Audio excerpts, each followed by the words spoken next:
یہ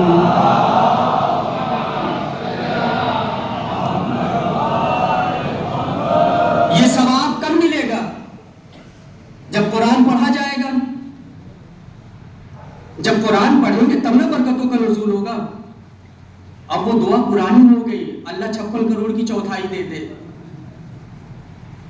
اب بات تو عقل والی کیجئے. ہم عقل سلیم رکھتے ہیں، ہمارے یہاں شعور ہے، ہمارے یہاں فکر ہے، ہمارے یہاں تبدیلیاں آ چکی ہیں الحمدللہ.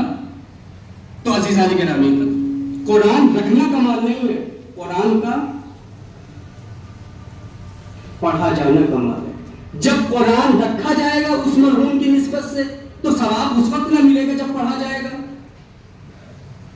ہے نا بھائی؟ 2-4 والی بات ہے. جب پڑھا جائے گا تب نہ ثواب ملے گا. جب ہم اہل بیت کا ذکر کریں گے، جب ہم اہل بیت کی ذکر کو سماعت فرمائیں گے تب نہ ثواب ملے گا. جب ہم قرآن صامت کے ساتھ ساتھ قرآن ناطق کو بھی تسلیم کریں گے. بات تھوڑی سی سمجھنے کی ہے. اللہ نے کہا ہم نے اپنے بندوں پہ نماز واجب قرار دیا.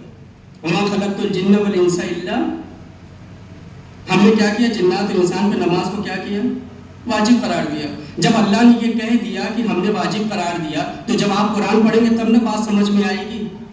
یا مولانا بتائیں گے، اگر آپ کو نہیں آتا پڑھنے تو مولانا بتا کے چلے گئے وما خلقت الجن والانس، اللہ نے جنات اور انسان کو پیدا کیا اس لیے کہ وہ ہماری عبادت کرے. ہاں ایک بات اور بتاتا ہوں، صرف نماز پڑھنا ہی عبادت نہیں ہے. اللہ نے یہ نہیں کہا وما خلقت الجن والانس الا لیعبدون، یعنی صرف اور صرف نماز ہی اور روزہ اور حج اور خمس اور زکوٰۃ صرف یہی عبادت نہیں ہے. پڑوسی بھی تو ہے. بچوں کے لیے نانو نفقے کے لیے نکلنا، ان کے لیے انتظام کرنا نانو نفقے کا، وہ بھی تو ثواب ہے. اب گھر میں آپ بیٹھے ہوئے یہ کہہ رہے ہیں کہ کاش کہیں سے کچھ انتظام ہو جائے، کب تک ہاتھ پھیلائیے گا؟ اس وقت ہاتھ پھیلانے کی ضرورت نہیں ہے. اللہ بڑا اچھا، مولا سید سجاد نے ایک جملہ کہا روز عرفہ، مولا امام حسین علیہ السلام نے بہت اچھا جملہ کہا. ایک شخص تھا وہ مانگ رہا تھا، ہاتھ پھیلائے ہوئے. مولا نے بلایا، بلانے کے بعد جب آپ دعائے عرفہ پڑھیں گے تو اس میں یہ جملہ ہے. بلانے کے بعد یہ کہا کیا مانگ رہے ہو؟ کہا بچوں کے لیے نانو نفقے کا انتظام کر دوں. کہ بندوں سے کیا مانگ رہے ہو؟ وہ بھی آج کے دن ارے مانگ رہے ہو تو بندوں سے کیا مانگ رہے ہو؟ بندوں سے مانگو گے 10 روپے مل جائیں گے، بندوں سے مانگو گے تو 5 روپے مل جائیں گے، بندوں سے مانگو گے تو کوئی 100، کوئی 150، کوئی 200، 500، اس سے زیادہ دینے والا کوئی ہے نہیں اس دنیا میں. ارے مانگنا ہے تو اپنے اللہ سے مانگو، مانگنا ہے تو اپنے اللہ سے مانگو، مانگنا ہے تو اپنے پروردگار سے مانگو.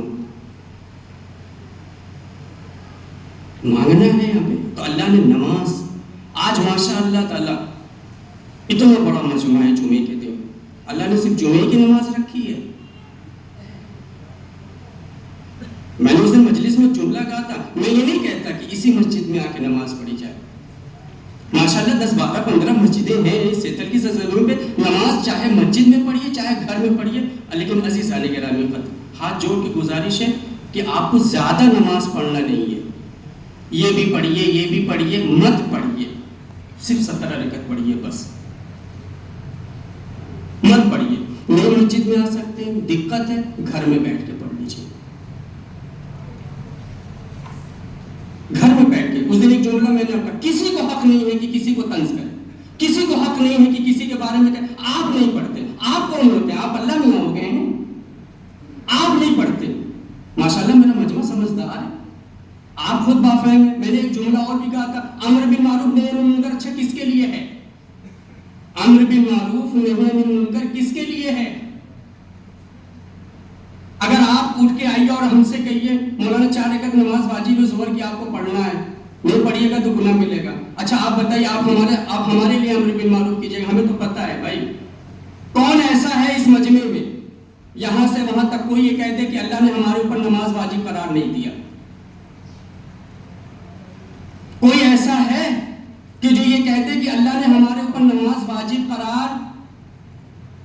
اگر کوئی ہے وہ کھڑا ہو کے بتائیں. جب آپ کو ماشاءاللہ اللہ نے یہ شعور دیا ہے، آپ اس مجمع میں یہ کہہ رہے ہیں نہیں مولانا صاحب اللہ نے نماز واجب قرار دیا. عزیزان محترم، تھوڑا سا وقت نکال کے پڑھ لیجئے. صبح کی 2 رکعت 2 منٹ، ظہر کی 4 رکعت 4 منٹ، عصر کی 4 رکعت 4 منٹ، مغرب کی 3 رکعت. اللہ 17 رکعت واجب قرار دے رہا ہے، 17 رکعت مانگ رہا ہے. 24 گھنٹے آپ کو دے رہا ہے، 17 رکعت وہ مانگ رہا ہے. 17 رکعت دے کے اس کی نعمتوں پہ شکریہ ادا کیجئے، اللہ آپ کی نعمتوں میں اضافہ کرتا چلا جائے.